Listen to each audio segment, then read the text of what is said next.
벌써 6월 중순이 되었습니다.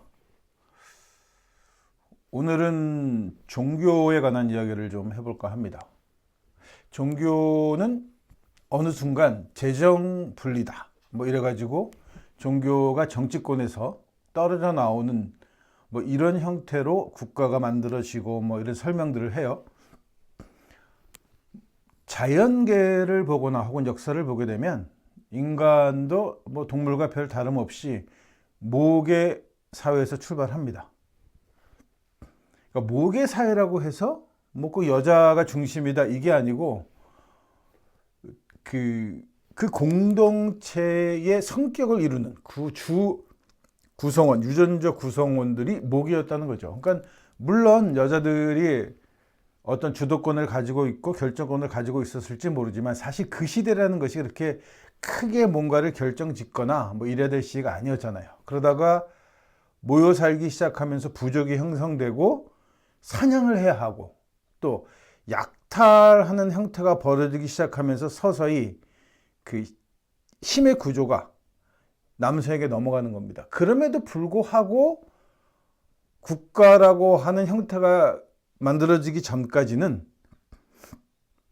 그 나이 많거나 연륜이 있는 사람들을 촌장으로 혹은 부족장으로 추대하는 그런 자연스러운 분위기였다는 거예요. 이게 국가가 형성이 되면서 군대라는 조직이 만들어지고 이제 권력이 형성되는 거죠. 그러면서 힘 있는 자가 권력을 쥐게 되는 거예요. 여기서 무슨 문제가 발생을 하느냐 하면 부족을 지키겠다고 하는 충성심, 그거는 혈연이기 때문에 가능했던 거죠.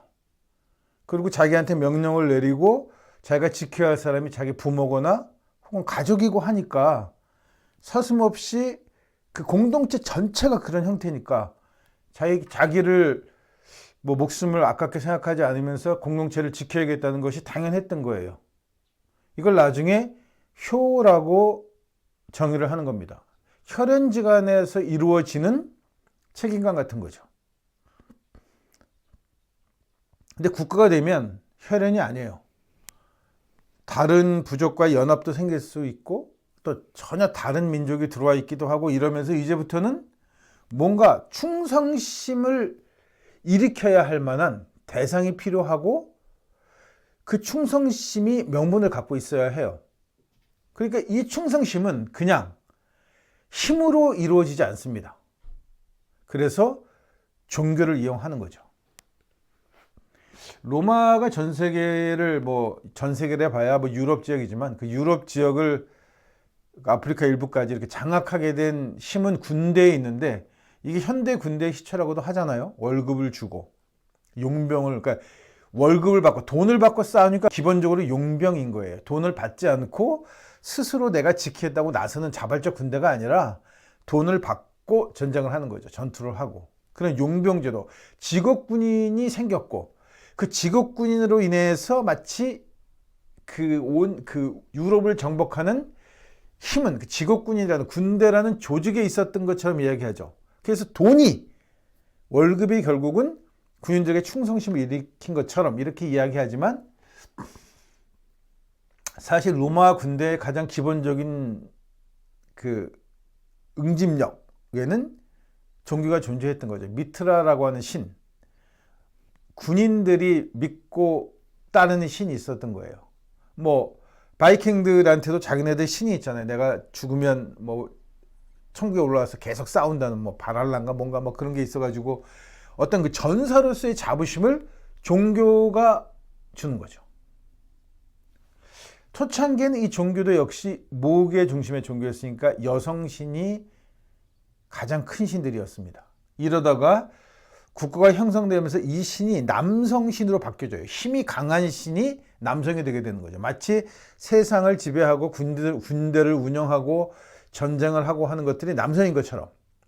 그러니까 이렇게 딱 보면 유대교, 기독교는 나중에 파생된 종교니까 사실 논할 건덕지도 없고 기독교의 전신이라고 볼 수 있는 유대교가 남성신을 주신으로 하고 있다는 것은 상당히 이 종교가 후발 종교라는 뜻이에요.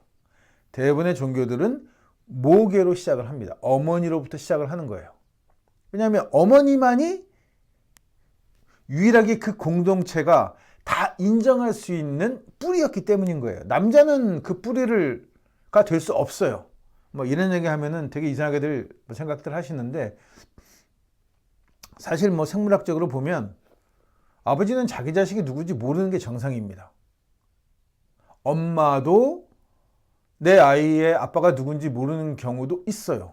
뭐 여러 남자랑 같이 자게 되면 딱히 정해진 한 남자하고만 성생활을 한 게 아니라면 태어난 아이가 누구 아이인지는 엄마도 모르는 거죠. 짐작은 할 수 있을지 모르지만. 한 가지 분명한 거는 그 아이의 엄마는 누구냐, 이게 가장 분명한 거예요. 나니까, 직접 내가 출산했으니까. 그래서 초기 공동체들이 모계 사회일 수밖에 없는 이유는 가장 확실하고 거기에는 믿음이 필요치 않아요. 그게 사실이니까.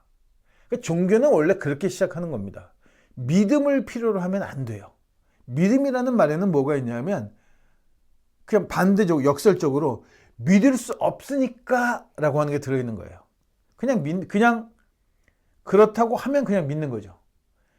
이 믿음이 정치적으로 발달한 게 충성심이잖아요. 애국심이라는 거. 국가에는 무조건 충성해야 한다.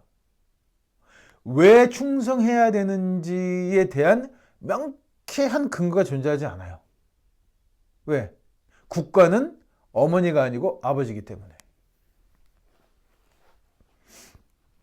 북의 사회의 문제, 북의 종교의 문제, 이 현대 사회의 문제는 뭐냐면 분명치 않은 것을 믿음을 통해서, 애국심을 통해서, 충성심을 통해서 강요당하고 있다는 데 있는 거예요.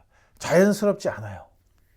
그냥 특별하게 무슨 이유도 필요치 않고, 그냥 뭐 우리 엄마가 나를 낳았으니까. 그건 엄마는 알고 있는 거죠. 뭐 자식은 사실 부모라고 하는 것도 어떻게 보면 믿음이잖아요. 엄마는 내가 낳은 자식을 알고 있지만 자식은 부모가 누군지 사실 모르는 거예요. 어려서부터 같이 커와서 부모라고 하는 거지 자식이 자기가 스스로 태어나는 걸 보지 못하니까.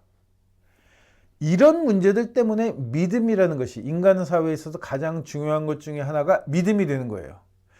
그렇다라고 하면 그 공동체가, 부모가 혹은 이웃이 어떤 이념이 그렇다고 하면 믿어야 할 수밖에 없는 그런 뭐랄까 좀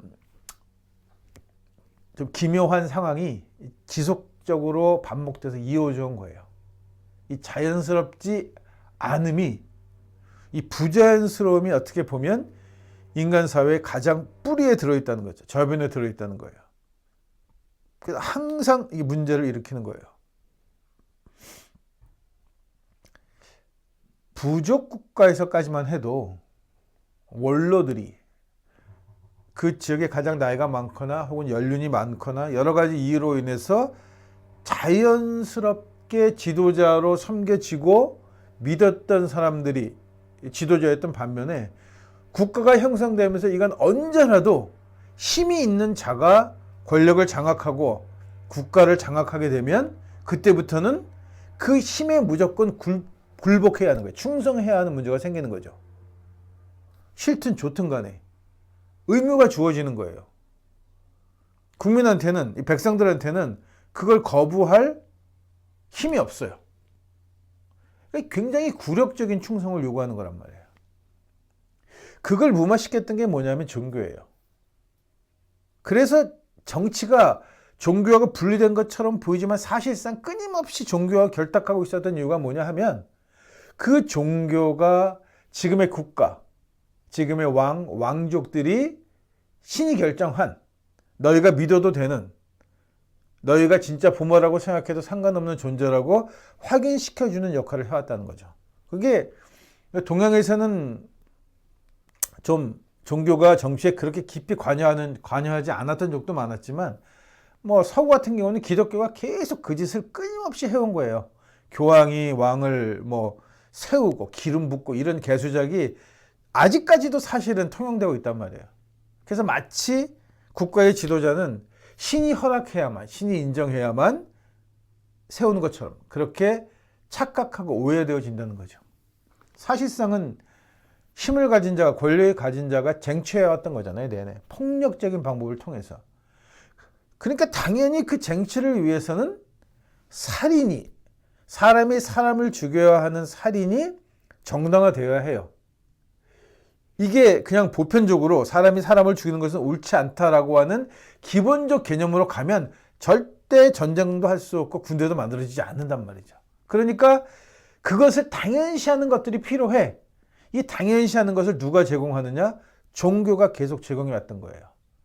이교도니까, 이단이니까, 사입이니까, 신이 선택한 민족이 아니니까 라고 하는 구분을 지어주는 거예요. 종교가 사악하고 천박하고 비루한 이유가 여기 있는 겁니다. 하지 말아야 할 짓이죠. 인간으로서는 절대 해서는 안 되는 본능에 거스리고 자연스럽지 않은 짓을 할 수 있게끔 명분을 주고 부추기고 때로는 상을 주기도 하면서 그런 정권이 원하는 것들을 끊임없이 서포트해왔던 게 종교란 말이에요. 그러니까 종교는 이제 더 이상 이 현대사회에 와서는 사람들로부터 필요치 않은 존재가 되는 거죠. 외면받게 되어 있는 거예요. 당연한 겁니다, 이건.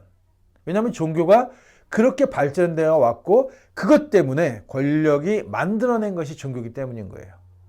신은 초반에 말씀드렸지만 신은 어머니 같은 존재예요. 믿어라, 믿어야 한다, 이런 것들이 필요치 않는 거죠. 그냥 어머니인 거예요. 그래서 우리 민족한테 신은 여성으로 많이 표현되기도 하고 하늘이라고 하는 게 바로 인내천이라는 게 그런 거란 말이죠. 하늘이라는 게 그런 거란 말이에요. 그냥 존재하는 거예요. 태어나 보니까 내 부모가 있었다, 내 엄마가 있었다는 거죠. 아버지는 누군지 몰라도 상관없는 거란 말이에요. 날 낳아준 엄마가 있었다. 이 기본적인 개념에 양념적으로 부수적으로 여러 가지를 이용해서 섞어 먹어서 장사해온 것이 종교란 말이죠. 그래서 애국심이라는 것도 사실은 어떻게 보면 굉장히 허구에 가까운 생각이란 말이에요. 무엇을 위해서 애국을 하냔 말이죠. 그러니까 이제 제가 왜 이런 말씀을 드리냐 하면 애국은 이제는 국민이 자발적으로 애국을 해야 할 이유가 있어야 한다는 거란 말이에요. 예전에는 나라를 빼앗겼으니까, 내 삶의 터전을 잃어버렸으니까, 내 것을 지키기 위해서라고 하는 아주 그 원초적인 본능에다가 애국심을 호소했단 말이죠. 지금도 상당 부분 먹혀요. 뭐 나만 잘 살면 돼, 뭐 네가 없으면 딴 건 다 의미가 없어, 이런 류의 철학을 얘기하면서 애국심, 국가에 대한 충성심이라든가 이런 것들을 뭐 종교에 대한 믿음을 계속해서 부추기는 거죠. 근데 인간의 인지가 발달하니까 이제 그런 걸로는 쉽게 속아 넘어가지 않아요. 내가 정말 국가나 내 공동체나 내 사회를 위해서 봉사할 마음이 생기도록 해야 한다는 거죠. 그래서 끊임없이 뭔가를 가르치고 교육하려고 해요. 여기에 문제가 있는 겁니다.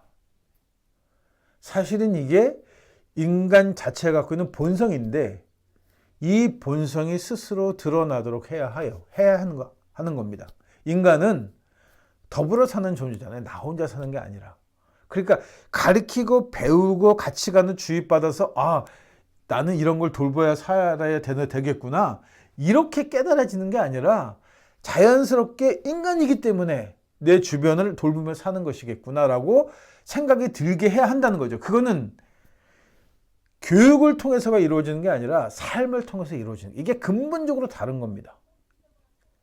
내가 속한 공동체가, 내가 속한 가족이, 내가 속한 국가가, 내가 속한 종교가 정말 자연스럽게 그렇게 옳은 일을 하고 있어야 그 다음 세대가 그걸 보고 인간이란 이렇게 사는 것이구나 하고 배우는 거지, 자기네들은 그렇게 살지도 않으면서 태어나는 아이들한테 계속해서 뭔가를 주입시켜서, 특히 종교가 하는 짓이 아니라 믿음을 계속 강요해서 애들을 그럼 바보 만드는 거잖아요. 그냥 이 뇌 없는 또라이를 만드는 거예요. 가축 만드는 거잖아요. 그러니까 이런 짓을 종교가 해서는 안 된다는 거예요. 그러니까 종교가 바뀌어야 하는 거죠. 자기 삶을 보여줘야 하는 것이 종교여야 한다는 거예요. 종교쟁이들이 세습이나 하고 자기 돈으로 자식들 유학이나 보내고 여자 교인들 성추행이나 하고 열심히 만들어놓은 선교지에 가서 봉사한 여대생 건드리기나 하고 또 자기 식구라고 막 감싸주고 총회에서 모른 척하고 교단에서 모른 척하고 정의를 내세우는 집단에서 입 싹 닫고 있고 뭐를 보고 배웁니까? 그러면서 마음이 멀어지면 그래도 오직 하나님만 바라보고 살아야 한다. 이런 개수작은 이거 완벽한 개수작이에요. 오직 하나님만 바라보고 살아야 한다는 건 완벽한 개수작이에요. 인간은 신을 바라보고 사는 존재가 아니라 내 주변을 바라보고 사는 존재란 말이죠. 내 주변이 누굽니까? 아이들에게는 어른들이고 이웃이고 학교고 선생이고 부모들이죠. 그 사람들이 잘해야 내 주변 자기를 포함한 아이들의 주변에 있는 이웃들이 잘해야 아이가 올바로 크는 거예요. 자기네들은 개똥같이 살면서 오로지 부동산에 대가리 콱 쳐박고 살면서 애들한테 뭘 원한다는 겁니까? 뭘 요구할 수 있겠어요? 그런 것들이 바뀌지 않는 한 종교고 세상이고 정치고 아무것도 바뀌는 건 없습니다. 예전에 살다 봤던 그 개떡 같은 세상, 그 세상을 그저 비루하게 연명해 가는